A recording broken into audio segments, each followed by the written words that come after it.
Inertia and mass का relation क्या होता है? Inertia is the tendency of an object to resist changes in its state of motion.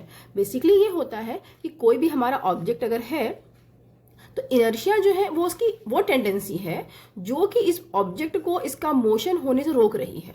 ठीक है, मतलब ये वो पावर है जो कि किसी भी ऑब्जेक्ट को मोशन में जाने से रोक रही है। मतलब उसके पास कितनी कैपेसिटी है कि वो उस ऑब्जेक्ट को मोशन में जाने से रोक पा रही है।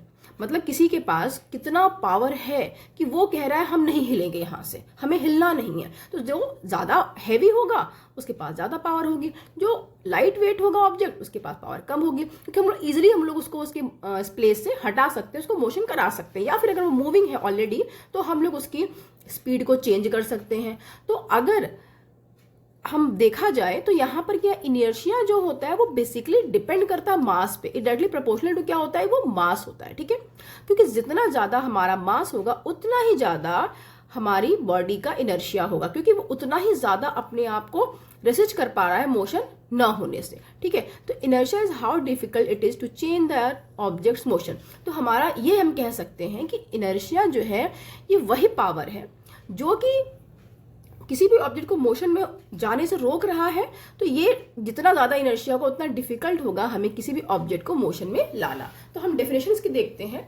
हम यहाँ पर देखते हैं inherent property of an object to resist any force. ठीक है, तो अगर हमारा जो ऑब्जेक्ट है उसके अंदर एक पावर है, एक प्रॉपर्टी है जो कि उसको क्या कर रही है, उसको फोर्स को रेसिस्ट कर पा रहा है वो। ठीक है, क्योंकि वो उस फोर्स को रेसिस्ट कर रहा है जो कि उसके मोशन को चेंज करने की कोशिश कर रहा है। तो जितना ज्यादा उसके पास मास रहेगा उतना ज्यादा वो रेसिस्ट कर पाएगा अपने आप को मोशन होने से। ठीक है, तो यहाँ पर जो है हम एक्सप्लेनेशन देखते हैं। यहाँ पर जो object at rest stay at rest and object in motion stage in motion. तो जो हमारा ऑब्जेक्ट रेस्ट में है वो रेस्ट में ही रहेगा, जो ऑब्जेक्ट हमारा मोशन में है वो मोशन में ही रहेगा जब तक कि उसके ऊपर हम कोई एक्सटर्नल फोर्स एक्ट नहीं करते हैं। ठीक है, तो यहाँ पर भी जो है इनर्शिया को भी हम यही सेम समझ सकते हैं कि हमारा जो ऑब्जेक्ट है वो हमारा रेस्ट में ही रहेगा। रेस्ट में है अगर तो रेस्ट में ही रहेगा, ऑब्जेक्ट अगर मोशन में तो मोशन में रहेगा। इसका मतलब ये हुआ कि हमारा जो भी पर्टिकुलर कोई भी ऑब्जेक्ट है अगर हम इस पर कोई एक्सटर्नल फोर्स अगर न लगाएं तो ये ऑब्जेक्ट हमारा रेस्ट का रेस्ट में रहेगा, मोशन का मोशन में ही रहेगा। तो अब बेसिकली हमारा इसके पीछे बैकग्राउंड क्या है कि इनर्शिया जो है, इनर्शिया है उस ऑब्जेक्ट को अगर वो रेस्ट में है तो रेस्ट में रख पा रहा है, और अगर मोशन में तो मोशन में रख पा रहा है। इनर्शिया ही वो पावर है, वो प्रॉपर्टी है जो कि उस ऑब्जेक्ट को रेस्ट में या फिर मोशन में रख पा रहा है, क्योंकि वही एक पावर है जो कि उसके मोशन को कंट्रोल कर पा रहा है। ठीक है, तो यहाँ पर अब हम देखते हैं इसका रिलेशनशिप टू मास क्या है। तो बेसिकली क्या है, mass of an object and the more जो भी जितना ज़्यादा हमारा मास होता है उतना ज़्यादा हमारा इनर्शिया होता है। ठीक है, तो हमारे पास जो है मैंने it's harder to start stop और चेंज इट्स डायरेक्शन। ठीक है, तो हमारे पास अगर किसी भी ऑब्जेक्ट का मास ज़्यादा है तो उसका इनर्शिया ज़्यादा होगा, और अगर इनर्शिया ज़्यादा है तो उसको स्टार्ट करना, स्टॉप करना, उसकी डायरेक्शन को चेंज करना सब हमारे लिए हार्ड ही होगा।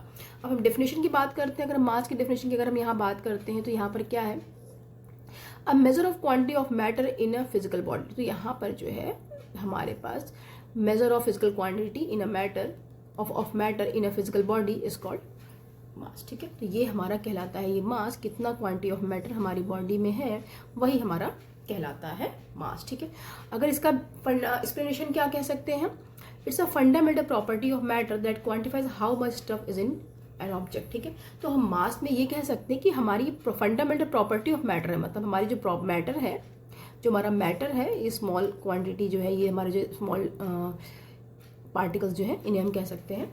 तो यहाँ पर जो है ये क्वांटिफाई करता है कि how much stuff is in an object. ठीक है, अगर हमारे पास कोई पर्टिकुलर हमारे पास ऑब्जेक्ट है जिसमें कि हमारे पास यहाँ पर इतने हमारे ये हमारा मैटर है और इस वाले में हमारे पास इतने ही मैटर है। ठीक है, तो हम ये कह सकते हैं कि हमारा ये मैटर है, ये वाला जो ऑब्जेक्ट है ये हमारा हैवी होगा। ठीक है, और ये हमारा जो ऑब्जेक्ट होगा वो लाइट वेट होगा, क्योंकि इसके हमारे पार्टिकल्स बहुत ही कम पार्टिकल्स हैं यहाँ पर, उसका वेट हल्का होगा, और ये हमारा इसका जो वेट होगा वो हैवी होगा। ठीक है, तो रिलेशनशिप इनर्शिया क्या होता है, mass is an object is a direct measure of object inertia. तो हम यहाँ पर ये इजीली कह सकते हैं कि जो मास होता है वो direct measure of object inertia है। ठीक है, mass is a direct measure of objects inertia. तो हम मास को हम लोग डायरेक्टली मास से हम लोग मेजर कर सकते हैं ऑब्जेक्ट की इनर्शिया को। मतलब हमारा अगर मास ज्यादा है तो हमें जाहिर सी बात है हमारा जो ऑब्जेक्ट का इनर्शिया है वो ज्यादा ही होगा। Heavier object higher mass has more inertia. अगर हमारा ऑब्जेक्ट हैवी है तो उसका मास ज्यादा होगा और उसका इनर्शिया भी ज्यादा होगा। एंड दस रेसिस्ट चेंजेस इन मोशन मोर। ठीक है, तो इसलिए अगर हमारा हैवी ऑब्जेक्ट उसका मास हायर होगा और अगर उसका इनर्शिया भी ज्यादा होगा और उसके बाद वो ज्यादा रेसिस्ट कर पाएगा मोशन को, तो as compare to light object. ठीक है, और जो यूनिट ऑफ मेजरमेंट होता है वो किलोग्राम होता है मास का। मास को मेजर करने के लिए हम हमेशा किलोग्राम का ही यूज करते हैं।